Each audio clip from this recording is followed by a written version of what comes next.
Halo Sobat ASN, selamat datang di channel YouTube Fungsional Indonesia. Di sini, kita bakal bantu Sobat ASN mempersiapkan diri menghadapi seleksi P3K dan CPNS dengan pembahasan lengkap dan mudah dipahami. Sebelum lanjut, yuk like, komen, dan subscribe channel YouTube ini supaya Sobat ASN gak ketinggalan video pembahasan lainnya dari kami. Nah, di video kali ini kita akan bahas soal-soal P3K dan CPNS untuk formasi jabatan pengelola umum operasional. Pembahasan ini bakalan penting banget karena bisa bantu Sobat ASN memahami pola soal dan fokus belajar di bagian yang tepat. Yuk langsung aja kita mulai pembahasannya. Oke, soal nomor 1 diambil dari kisi-kisi penyusunan kebijakan operasional.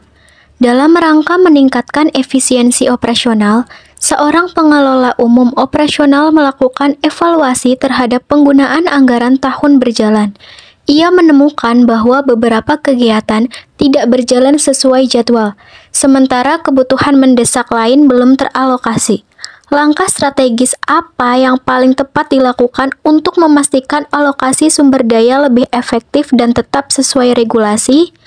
Pilihan jawaban A. Mengalihkan seluruh anggaran kegiatan yang tertunda ke kegiatan baru tanpa persetujuan pimpinan. B. Menghapus kegiatan yang belum berjalan agar dana bisa segera digunakan untuk kebutuhan mendesak. C. Menyusun SOP baru untuk setiap unit kerja tanpa koordinasi dengan bagian perencanaan. D. Menyusun laporan pelaksanaan anggaran secara retrospektif untuk menghindari temuan audit. Dan E. Melakukan revisi rencana kerja dan anggaran sesuai mekanisme yang berlaku agar anggaran dapat dialokasikan ulang secara sah dan efisien. Jadi, jawaban yang paling tepat adalah opsi E. Melakukan revisi rencana kerja dan anggaran sesuai mekanisme yang berlaku agar anggaran dapat dialokasikan ulang secara sah dan efisien. Hal ini karena revisi anggaran secara sah adalah langkah strategis dan sesuai kebijakan operasional untuk efisiensi penggunaan sumber daya. Opsi A salah karena mengalihkan anggaran tanpa persetujuan bisa melanggar prosedur dan menimbulkan masalah hukum. Opsi B juga salah, dikarenakan menghapus kegiatan tanpa kajian dan prosedur resmi bisa berdampak pada kinerja dan akuntabilitas. Opsi C salah, karena penyusunan SOP tanpa koordinasi bisa menimbulkan tumpang tindih dan ketidaksesuaian operasional. Dan opsi D juga salah, karena menyusun laporan secara retrospektif tanpa akurasi justru berisiko dalam audit. Jadi opsi yang paling benar adalah opsi E. Soal kedua diambil dari kisi-kisi evaluasi menyeluruh kinerja operasional. Seorang pengelola umum operasional diminta melakukan evaluasi kinerja lintas unit setelah muncul keluhan dari pengguna layanan terkait keterlambatan pelayanan dan tidak konsistennya hasil kerja. Dari hasil evaluasi awal, ditemukan bahwa masing-masing unit menggunakan metode kerja yang berbeda dan tidak terintegrasi. Langkah evaluatif apa yang paling tepat dilakukan untuk memperoleh gambaran menyeluruh dan akurat terhadap kinerja operasional? Pilihan jawaban A. Mengganti seluruh kepala unit agar gaya kepemimpinan lebih seragam dan tegas. B. Menyusun indikator evaluasi kinerja yang seragam dan melakukan analisis lintas unit berdasarkan data kinerja, penggunaan sumber daya, dan kepuasan pengguna. C. Memberikan pelatihan teknis secara umum tanpa memperhatikan perbedaan masalah di masing-masing unit. D. Mengurangi beban kerja tiap unit agar kinerja terlihat meningkat secara statistik. E. Membandingkan hasil kerja antar unit hanya berdasarkan kecepatan penyelesaian tugas. Maka jawaban yang paling tepat adalah opsi B. Menyusun indikator evaluasi kinerja yang seragam dan melakukan analisis lintas unit berdasarkan data kinerja, penggunaan sumber daya, dan kepuasan pengguna. Hal ini karena pendekatan ini sistematis, berbasis data, dan mencerminkan evaluasi menyeluruh yang mencakup aspek kinerja tim, efisiensi sumber daya, dan kepuasan pengguna. Opsi A salah karena mengganti kepala unit tanpa evaluasi menyeluruh bukan solusi strategis dan bisa menimbulkan resistensi. Opsi C juga salah karena pelatihan teknis tanpa analisis masalah tidak menjawab akar permasalahan lintas unit. Dan opsi D juga salah dikarenakan mengurangi beban kerja hanya untuk memperbaiki tampilan kinerja bersifat manipulatif dan tidak menyelesaikan masalah sesungguhnya. Opsi E juga salah karena kecepatan saja bukan indikator tunggal kinerja. Aspek kualitas sumber daya dan kepuasan juga penting. Jadi jawaban yang paling tepat adalah opsi yang B. Soal ketiga diambil dari kisi-kisi manajemen lintas unit. Dalam pelaksanaan program pelayanan terpadu, pengelola umum operasional menemukan bahwa unit pelayanan A dan unit administrasi B sering mengalami miskomunikasi terkait jadwal dan data yang dibutuhkan. Akibatnya, waktu pelayanan kepada masyarakat menjadi lebih lama dan target layanan tidak tercapai. Sebagai pengelola umum operasional, apa langkah paling tepat untuk mengatasi hambatan lintas unit tersebut dan memastikan keterpaduan kerja? Pilihan jawaban A. Meminta masing-masing unit menyelesaikan kendalanya sendiri agar tidak mengganggu unit lain. B. Mengurangi target pelayanan agar unit tidak terbebani oleh koordinasi yang sulit. C. Menyampaikan laporan masalah kepada pimpinan tanpa upaya menyelesaikannya terlebih dahulu. D. Menginisiasi forum koordinasi rutin antar unit untuk menyelaraskan jadwal, kebutuhan data, dan tanggung jawab masing-masing. E. Memberikan teguran tertulis kepada masing-masing unit agar lebih disiplin menjalankan tugasnya.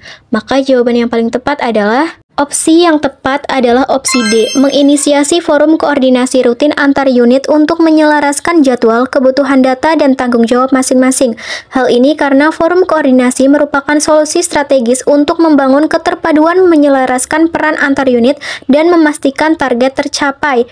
Opsi A salah karena menyerahkan masalah ke masing-masing unit tanpa fasilitasi justru memperburuk miskomunikasi. Opsi B juga salah karena menurunkan target bukan solusi manajerial yang efektif dan tidak menyelesaikan akar masalah. Opsi C juga salah karena melaporkan tanpa upaya penyelesaian menunjukkan kurangnya inisiatif kepemimpinan operasional. Kemudian opsi E juga salah dikarenakan teguran tidak menyelesaikan masalah sistemik dan bisa menimbulkan resistensi antar unit. Jadi jawaban yang paling tepat adalah opsi yang D. Soal keempat diambil dari kisi-kisi pengelolaan anggaran operasional.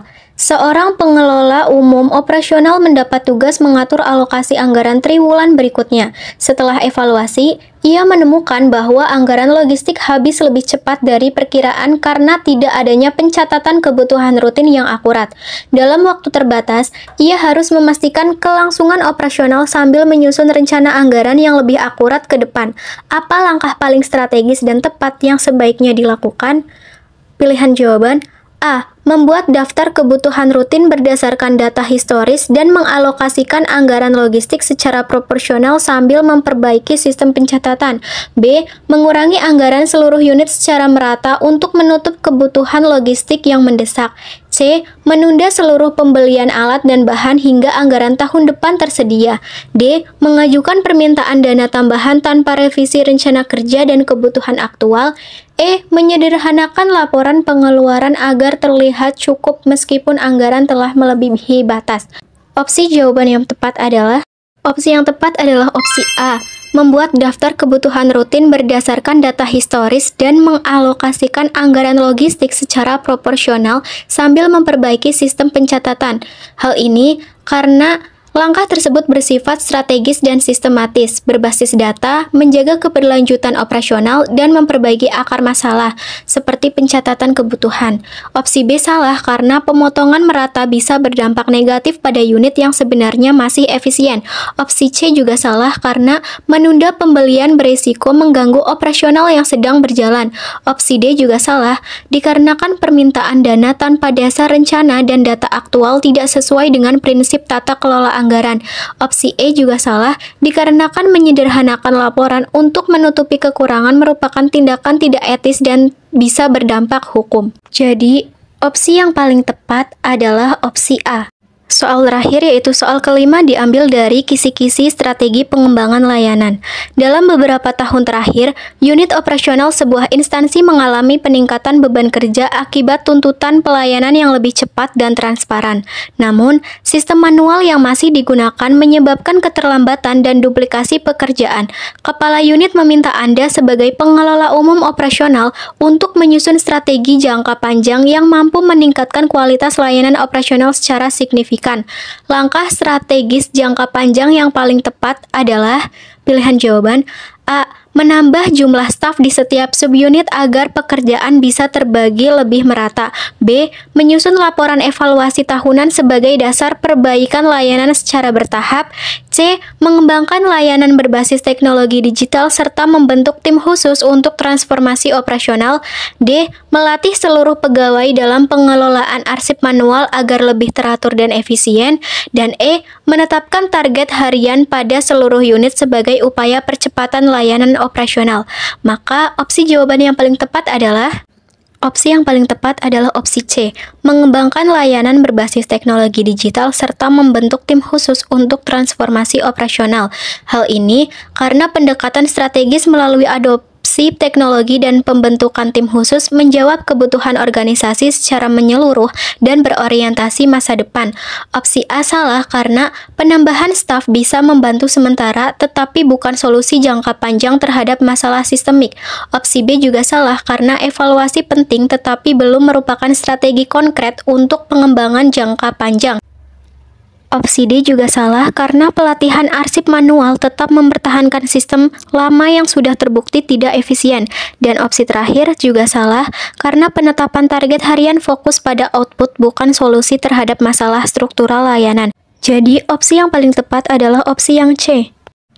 Itu dia pembahasan soal-soal untuk formasi jabatan pengelola operasional umum kali ini. Semoga bisa jadi gambaran awal buat Sobat ASN yang sedang mempersiapkan diri untuk mengikuti seleksi P3K dan CPNS tahun ini. Kalau Sobat ASN ingin akses ke materi yang lebih lengkap seperti kisi-kisi, soal-soal latihan terbaru, kunci jawaban, dan pembahasan detail, langsung saja berlangganan akun premium di website kami di fungsional.id. Di sana, semua sudah disusun sistematis dan mudah dipahami. Bisa jadi bekal terbaik Anda buat lolos seleksi P3K dan CPNS tahun ini. Sampai jumpa di video selanjutnya, tetap semangat belajar dan wujudkan impianmu jadi ASN.